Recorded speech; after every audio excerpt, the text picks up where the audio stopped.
What's up, everyone, and welcome to Clear Talk. So, in today's video, we're going to be talking about the fact that it's looking more and more that the United States is imminently going to go to war with Iran. Things are setting up, pieces are being put in place, and it's looking more and more like this is actually going to be a thing. So, we need to talk about that. And ironically, with all that being said, today was the first annual meeting for the Board of Peace, which was broadcast.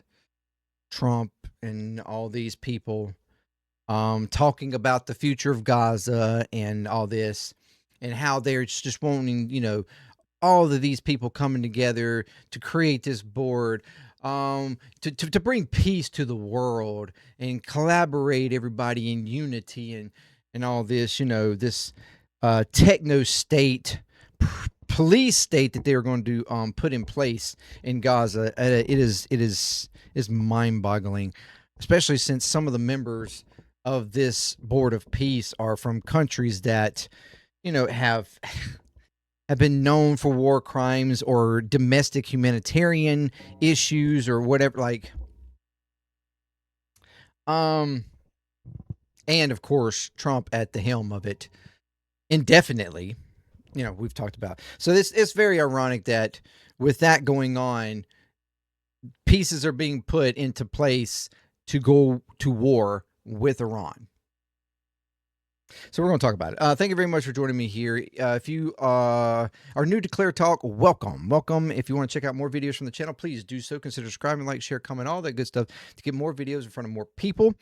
If you would like to check out videos from my other channels, you have JMDPLAY, puzzling there.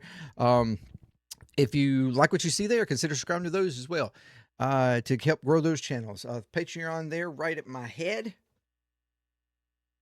$3 a month. You can support any of the channels that you would like to help get, to grow those channels, to grow Patreon, to grow JMD Nation.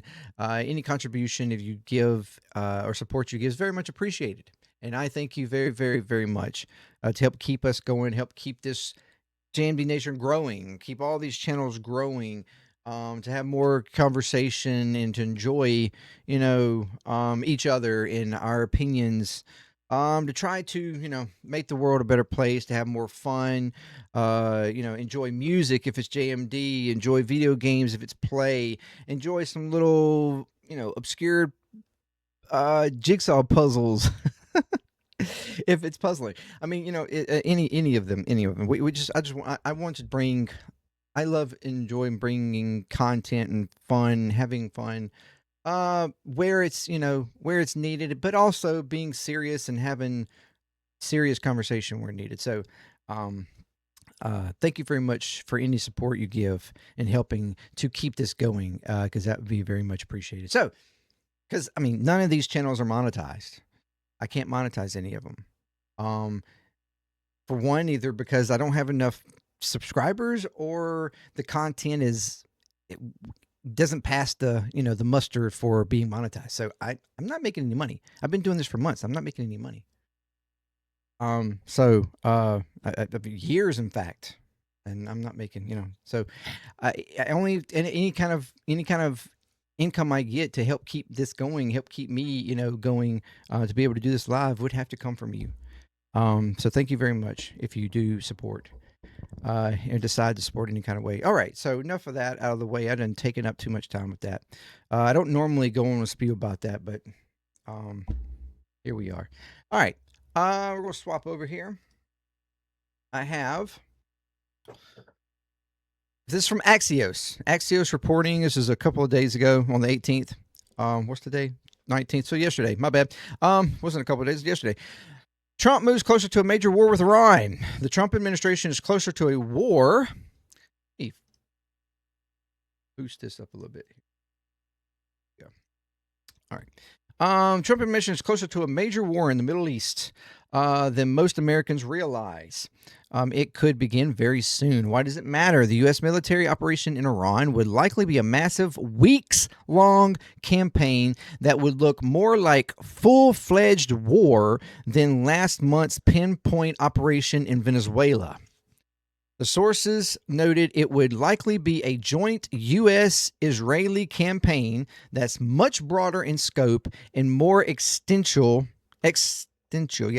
for the regime than the Israeli-led 12-day war last June, which the U.S. Eventually joined to take out Iran's underground nuclear facilities. Such a war would have a dramatic influence on the entire region and major implications for the remaining 3 years of the Trump presidency. With the attention of Congress and the public otherwise occupied, there is little public debate about what could be the most consequential U.S. military intervention in the Middle East in at least a decade. This is very concerning. Breaking it down, Trump came close to striking Iran in early January over the killing of thousands of protesters by the regime. But when the window of opportunity passed, the administration shifted to a two-track approach, nuclear talks paired with massive military buildup. By delaying and bringing so much force to bear, Trump has raised expectations for what an operation would look like if a deal can't be reached. And right now, a deal does not look likely. Driving the news, Trump's advisors, Jared Kushner and Steve Witkoff, met with Iran's Foreign Minister Abbas Araghchi. I'm not sure if that's right, but for 3 hours in Geneva on Tuesday. While both sides said the talks made progress, the gaps are wide and the U.S. officials aren't optimistic about closing them. Vice President Vance told Fox News the talks went well in some ways, but in other ways, it was very clear that the president has set some red lines that the Iranians are not yet willing to actually acknowledge and work through. Vance made it clear that while Trump wants a deal, he could determine that diplomacy has reached its natural end. Quote, unquote. State of play. Trump's armada has grown to include 2 aircraft carriers, a dozen warships, hundreds of fighter jets, and multiple air defense systems. Some of that firepower is still on its way. More than 150 U.S. military cargo flights have moved weapons stations and ammunition to the Middle East. Just in the past 24 hours, another 50 fighter jets, F-35s, F-22s, and F-16s headed to the region. The standoff with Iran has gone on so long that many Americans are likely numb to it, just like they were to Gaza and many other things. War could come sooner and be much bigger than most recognized, resources say. Trump's military and rhetorical build-ups make it hard for him to back down without major concessions from Iran on its nuclear program. It's not in Trump's nature, and his advisors don't view the deployment of all that hardware as a bluff. With Trump, anything can happen, but all signs point to him pulling the trigger if talks fail.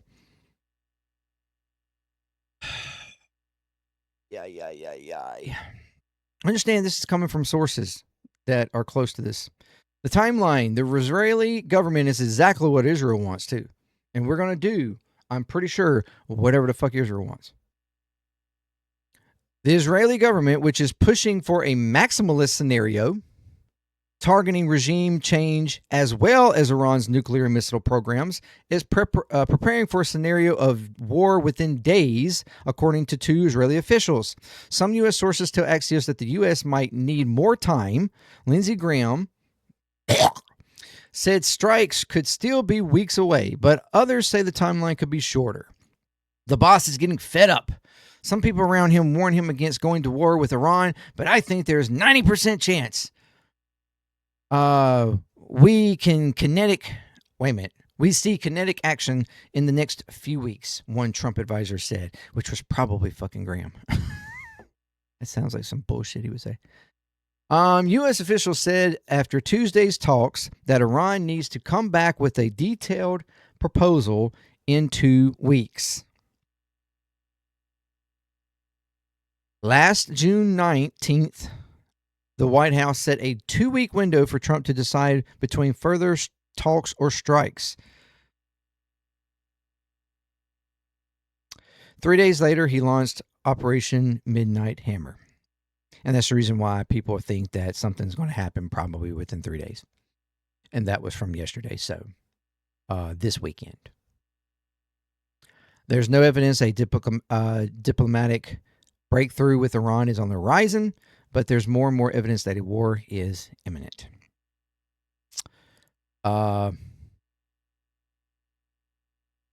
So that was from Axios. And there are some that think that to the scope that we would do anything would be just strictly attacking the nuclear facilities, which have actually had reporting here lately. I did have a video up of that.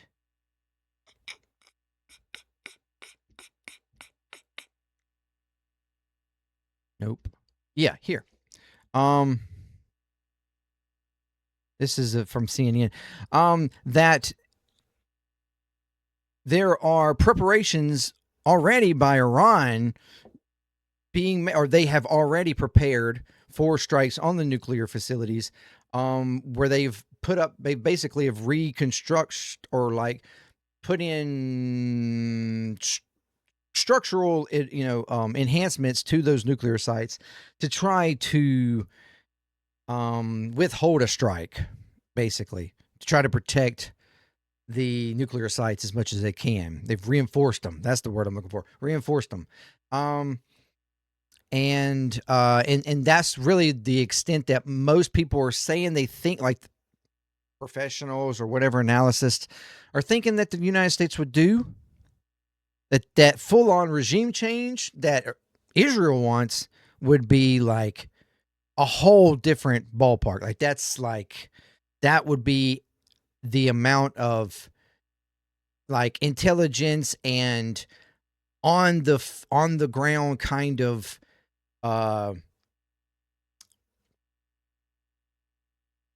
operation that we are not set up with right now. And we don't have the type of people on the ground to be able to do that. Now that's not to say that Israel doesn't. And maybe that's the idea that if I was to like think through what Israel would like, is that we just take and be like this surface level bombing of these locations while they do some like secret operative shit to actually take over the regime. I wouldn't put it past them. I wouldn't. I really, at this point, I wouldn't put it past them. But let's check out this report here by CNN.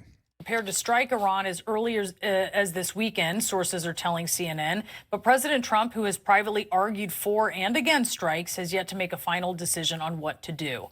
This comes amid a significant U.S. military buildup in the region, with another aircraft carrier strike group on the way, and Iran bracing for possible strikes as new satellite images show rapid fortification at several Iranian nuclear facilities, with concrete and large amounts of soil being used to bury key sites.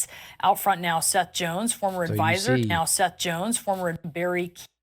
was November 11th, these sites, and this is February 10th. So they have covered up these sites to try to create a protective barrier as much as they can. So they already, they're preparing. Now, that's not to say that it will do much. We have some pretty powerful ammunition. That would probably bust through. But if they're probably thinking that, if any kind of resistance that can be given, will help them to, after the fact, be able to get things back up and running faster. But, key sites. Out front now, Seth Jones, former advisor to the commanding general of U.S. Special Operations Forces in Afghanistan. So, Seth, the military is ready to go, clearly, or they're very close to being so. There are significant assets in the region with this other aircraft carrier strike group on the way. Do you think it is more likely than not that the U.S. will attack Iran? Well, Brianna, the fact that we've got now 2 carrier strike groups that will be available in the region, and those are costly deployments. And so I think without a breakthrough in diplomatic negotiations, which we have not seen, that I do think that we're seeing a higher risk of the U.S. conducting strikes. And of course, that then leads to this question about what's the U.S. objective here. I suspect that the U.S. objective is probably going to be limited to things like nuclear facilities, potentially Islamic Revolutionary Guard Corps sites, rather than bigger objectives like regime change. That is a lot more risky. U.S. doesn't have ground forces there. It doesn't look like it's going to ever put any in. So I think that's sort of where we sit right now. So when you talk about what that looks like compared to the strikes that the U.S. conducted on Iran's nuclear facilities this last summer, are you talking about sites in Tehran? Are you talking about sites well outside these nuclear facilities? What are you expecting? So I think it's important to go back to the Prussian military theorist Karl von Clausewitz, who talks about war as being a continuation of politics or policy by other means. So I think really the question here is, what's the U.S. political objective with Iran right now? If it is largely about targeting Iran's nuclear sites, then I think we'll see something that's somewhat close to Operation Midnight Hammer. But the U.S. is probably also going to have to go after Iranian air defense capabilities, which the Israelis had already taken care of by the time those bombers conducted strikes.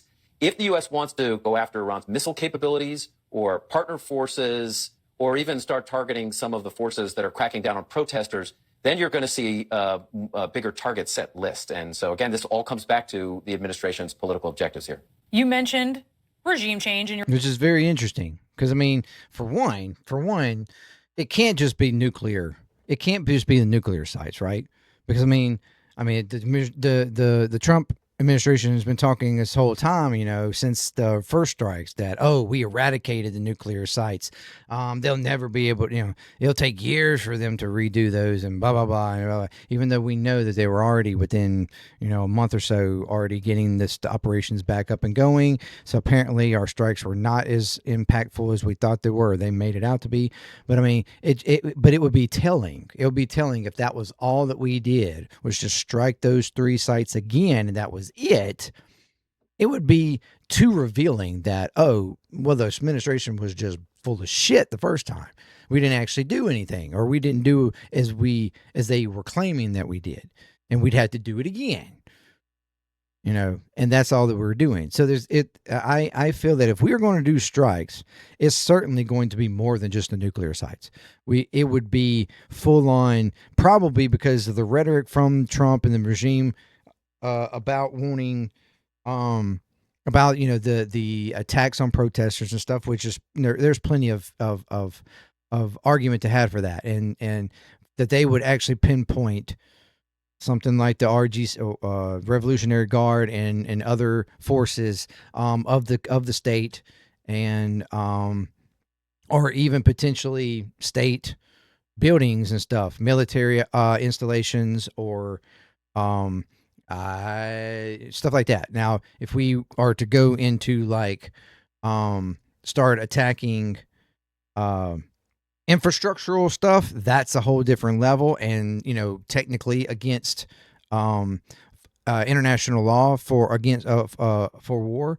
But there again, Israel's not above that. We've been clear on that. So with it being a joint thing, there's no telling what all we would do plus what they would do, or willing to do. So it's and that's kind of scary, honestly. That it really is kind of scary. Your expectation that is not the goal here. Is that a needle that is easily threaded? I mean, is there a way that the U.S. Objective could, in a way, they could overachieve, for instance, what they may be trying to do? How do they make sure they don't do that? Well, I think partly it's going to be the target set list that the administration starts going after. So If, again, they're just nuclear sites like the ones you just showed on the satellite imagery, those are pretty limited objectives. But if we see those like Tomahawks, for example, going after Islamic Revolutionary Guard sites or Basij sites or other key political targets, for example, decapitation strikes against Iranian political leaders, that starts to move up the escalatory ladder and starts to look much more like weakening the regime and potentially regime change. But again, there are huge risks if the administration goes down that road. Meanwhile, Iran state media reports that Iran and Russia will stage a joint naval drill in the region beginning tomorrow. Joining us now is Democratic Congressman Jim Himes, a Connecticut ranking member on the Intelligence Committee. Do you think an attack? But that's the whole question. That's the whole question. I'm trying to go. I hadn't even got to this part of the video. I had already seen the first section. I hadn't really seen what is going on from here on out. But there's another 4 minutes, so it's like a half segment for one, half segment for another. But we'll see what's there to talk about here in this one. That's going to be the question, though, and I think that all revolves around how much are we willing to do in the name of Israel or for Israel, because that's the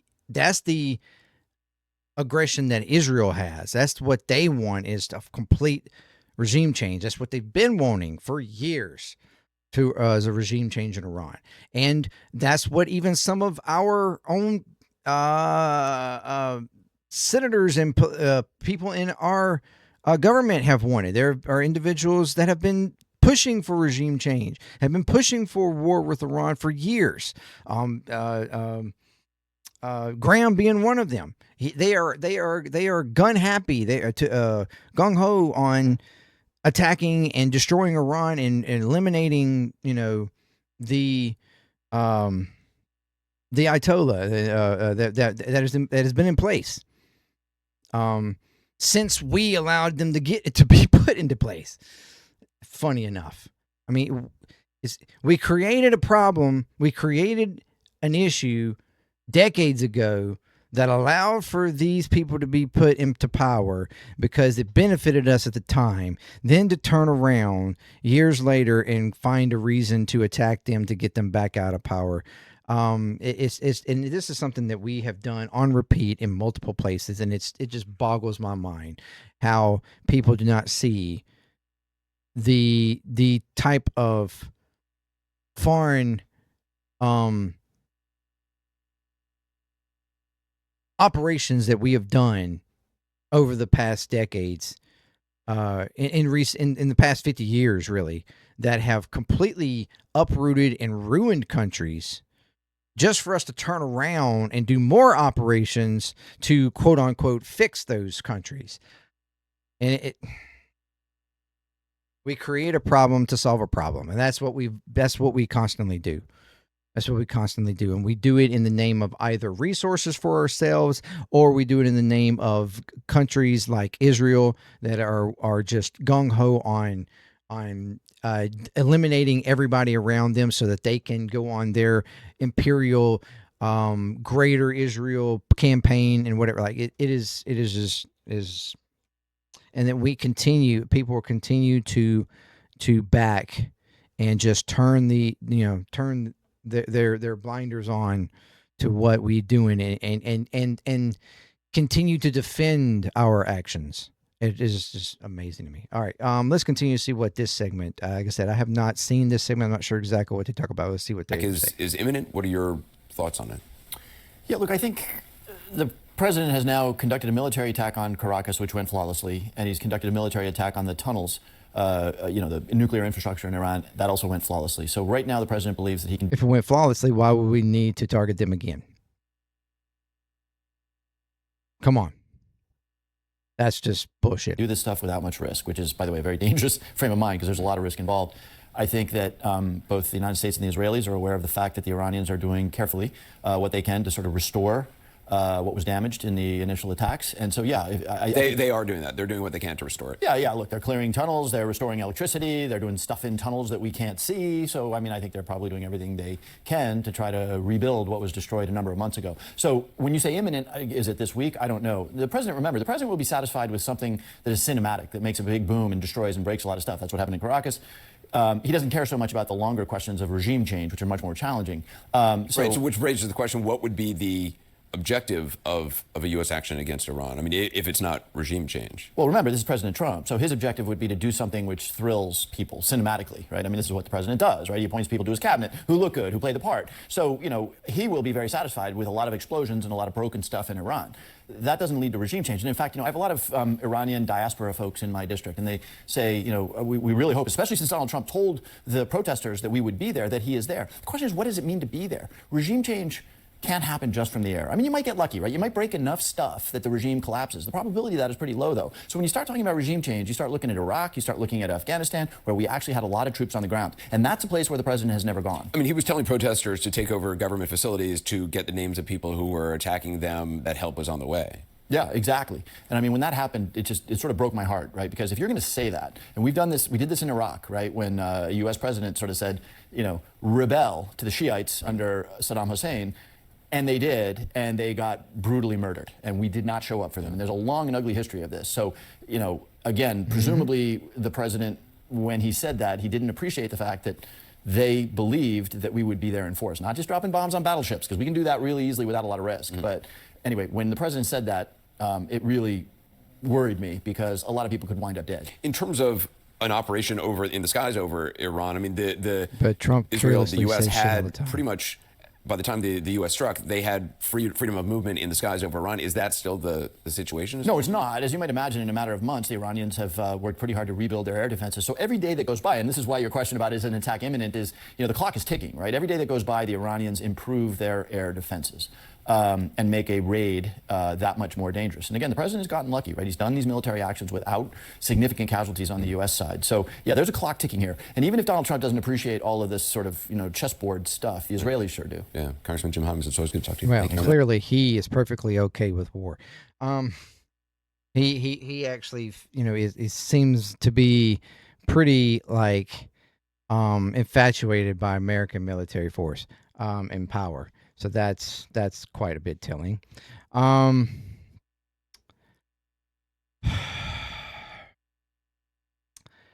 This is very concerning. This is something that I very much do not agree with. And that's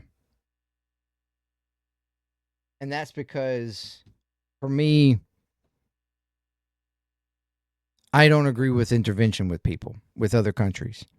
I feel like they should be left to their, like, they should be able to take on their own stuff. Like, we wouldn't want that to be done here. We wouldn't want some other country to come in, and even in the name of, like, removing Trump from power, like, we would not want another country to intervene, because we feel like we can handle that on our own if that's what we intend to do, which, you know, hopefully that would be to some degree what we intend to do here. But at some point, but like, that's, I just don't, I have never agreed and don't think intervention by the U.S.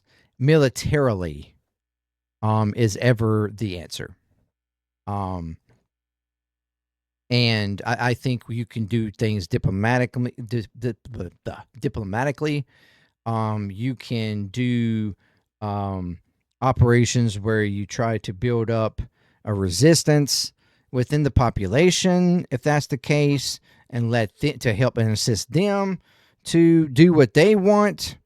I mean, I to some degree, I guess you could argue that's some sort of an assistance to regime change, but, like, at least it would be built within their own society and their own people to do so. And there's probably some nuance there would have to be worked out, but that's the kind of thing that you mean that I'd rather get behind than military force. Because there's just too much, like, especially when it comes to, like, having the appearance or in even appearance is like a shallow thing to say, but like having the actual operation as the global power to influence more positive governing, a more positive connection, like or diplomacy and working out deals with countries. I think that's something that we should work more towards, not in the way Trump does, because all Trump does is threaten things, like threaten negative things in order to get them to agree to quote unquote positive things to benefit us. But to actually be diplomatic in a way where we're working together to try to make each other greater. That would be what I would prefer doing.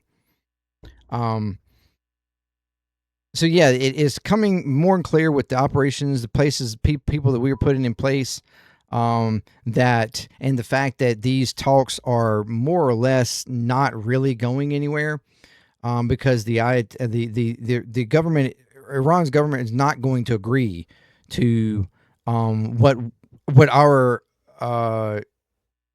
administration is requesting, is asking, which is probably more or less complete zero nuclear work or nuclear operations, and that's just not, that itself is against international law, to try to force a country to where they can't use nuclear in any kind of way. There is a certain percentage of degree where all countries have the right to use nuclear for energy use and stuff like that, and every country has that right to do so. But to try to force a country, as we have been trying to force with Iran, to not, that like zero nuclear operation, is just not. It's just not going to work. It's just not happening. That's just not. It's not right. It's not. I mean, for us to require that or request that, or else we drop bombs on you. Like that's just unnecessary. It's ridiculous. And in fact, the fact that this also is, like I said, coming in the face of today having the Board of Peace have its first annual meeting, where these, all these countries are coming together in the, proclamation of bringing peace to Gaza through all these, extravagant plans. And it's just insane. And I'm going to do a video on that to talk about some of those plans and some of the plans that I find a little concerning. But it's just like the fact that it seems like it's just going to be straight up military police state. I mean, that is crazy. Operations with a stability force of 20,000 soldiers from all over the world. And then and ultimately to train up a force of 12,000 police officers. 12,000 police officers for a population that, even though they're claiming is still over 2 million, we are pretty positive that it's not.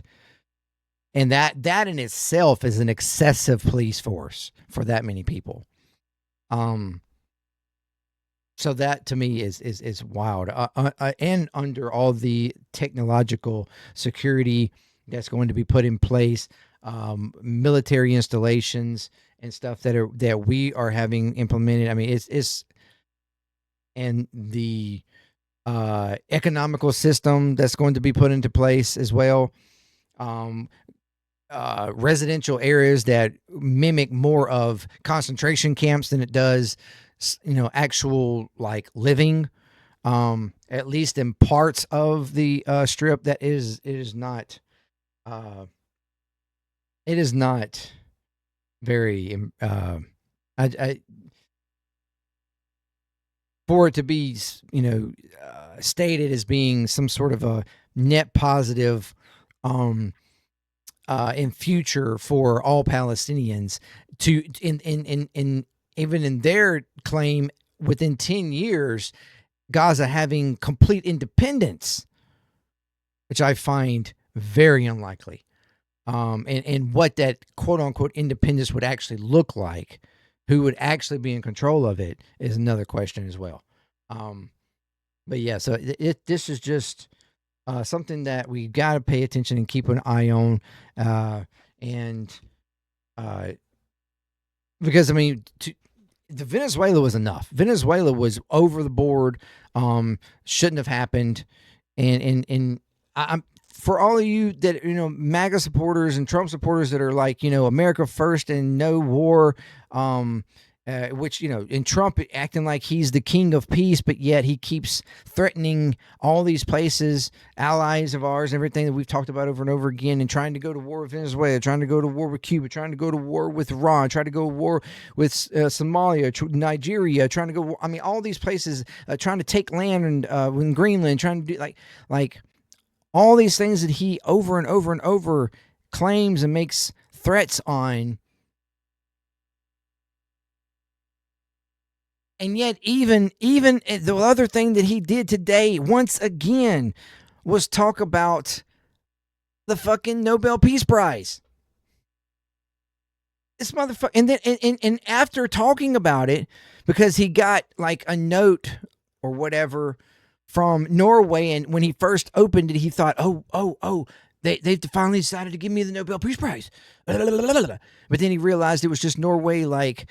Wanting to become a part of the potentially, I mean, I don't know if exactly that's what he was talking about, but potentially, I think, or considering they wanted to be a part of the group because there was a group of countries that was coming to this this meeting that were wanting to observe. There were being observing countries on this board of peace to potentially consider joining in it at some future time. And Norway was one of those countries. And so he's like, okay, well, this is not as good as the Nobel Peace Prize, but I mean, okay, that's good too. But then goes on to say, I don't really care about the Nobel Peace Prize. I don't really care, but I really just want to save people. Blah, blah, blah, blah. Then motherfucker, why do you bring up the Nobel Peace Prize every motherfucking time you have a chance to talk? You bring up, and he was talking, I mean, 2 or 3 times throughout his 45-minute to an hour talk that he gave, like he always does, just repeating shit over and over again, talking about the same shit that he talks about every fucking day in any kind of press conference or whatever. All the wars that he claims that he's fixed and done and made better, which we know is bullshit. He hasn't fixed anything. I mean, it's insane. It's insane the shit that this guy continuously gets to talk about and make claims of that are just verifiably false and just full of shit. And then he gets to create a board where he is God King of, and everything goes through him. Nothing can be accepted. I mean, he has the sole veto for anything this board in a group discusses or tries to implement. Like it is absolutely crazy that after all of this, this guy thinks that he is some kind of peacemaker. When quite frankly, the Board of Peace to me is just a cover up. It's a means to cover up war crimes, to give cover and some sort of validity or whatever to leaders of countries that have even some of the worst domestic humanitarian issues and backslidden democracy and everything. Like it is incredible, because those are the types of leaders that have so far signed on to this Board of Peace, and it's and Trump sits up there and just talks so wonderfully about them. Like Viktor Orban and Malay, Fucking Argentina's on fire right now. I haven't yet done a video on that, but there are protests going crazy right now in Argentina because the government there with Milei is trying to take workers' rights away from them. And damn near implement like corporate slavery. It is. And this guy is praising them. Trump is praising them as great leaders, and I'm pulling my support to them. I'm putting my support behind them and endorsing them for their re-elections and blah blah blah. These guys are torching their countries, and this guy is giving full support for them to continue to do so, just like he is torching our country. Anyway, yeah, we need to keep up with this as much as possible. So be on the lookout for actions that we potentially are going to take over this weekend. And the fact that this is also basically in the cover up to turn our eyes away from the fact that we have the Epstein stuff going on, where there's more and more evidence coming out about Trump, and potentially, raping children and stuff like that. It is absolutely crazy. Okay. Like right here, I'm going to leave you with this. All right. So why are Republicans so interested in Bill and Hillary Clinton? It's because they're trying to distract from the fact that Donald Trump is in the Epstein files thousands and thousands of times. Actually, it's been reported that in the unredacted version, he's in there upwards of 1 million times. In the redacted version, upwards of 38,000, but in the unredacted, it has been reported that he is in there 1 million times.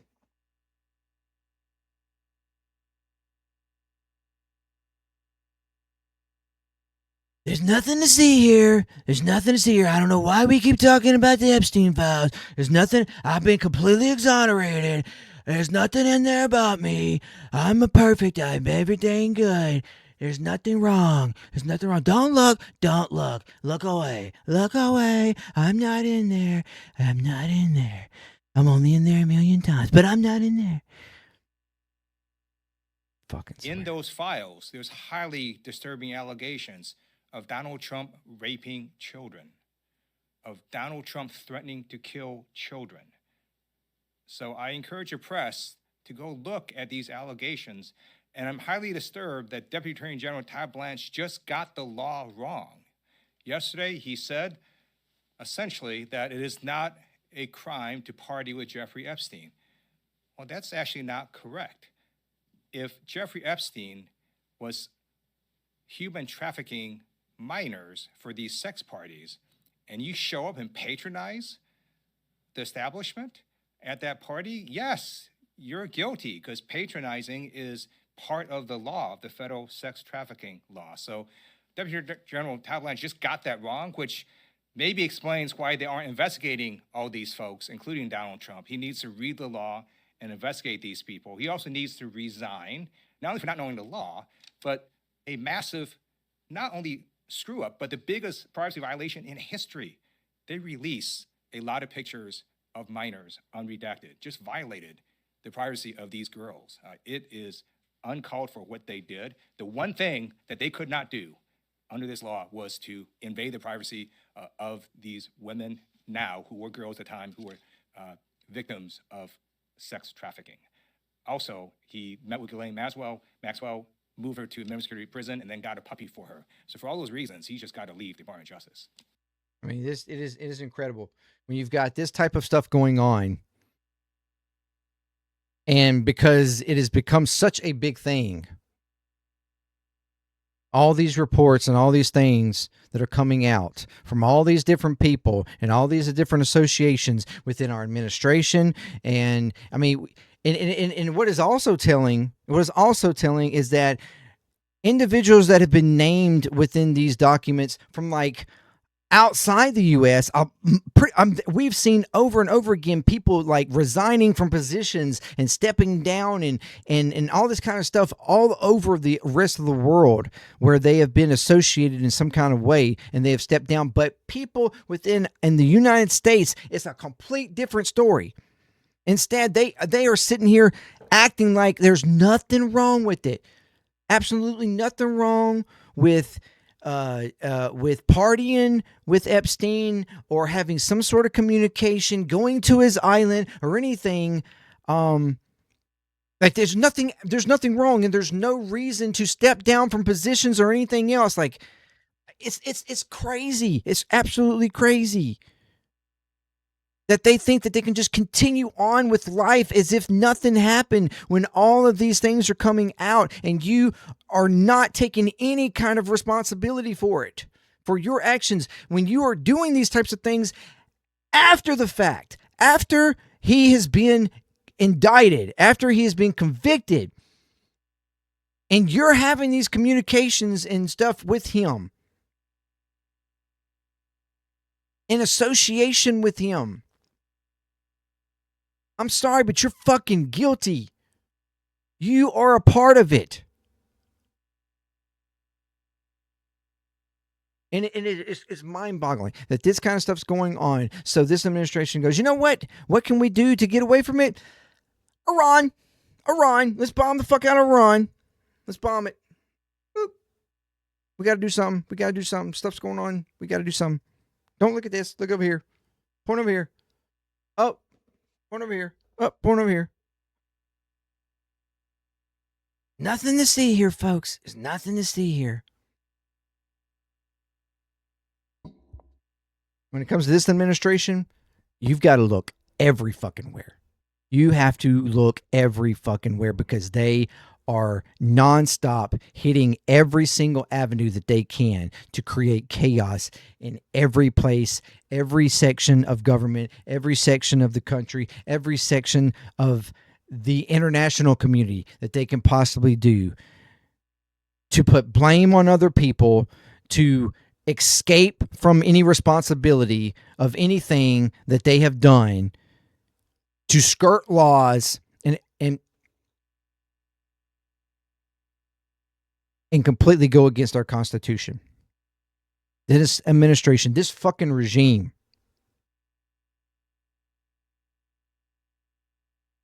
needs to be put out. Needs to be stopped before we reach the point of no return. Thank you very much for joining me. Let me know what you think. Peace. Clear Talk. I'm out.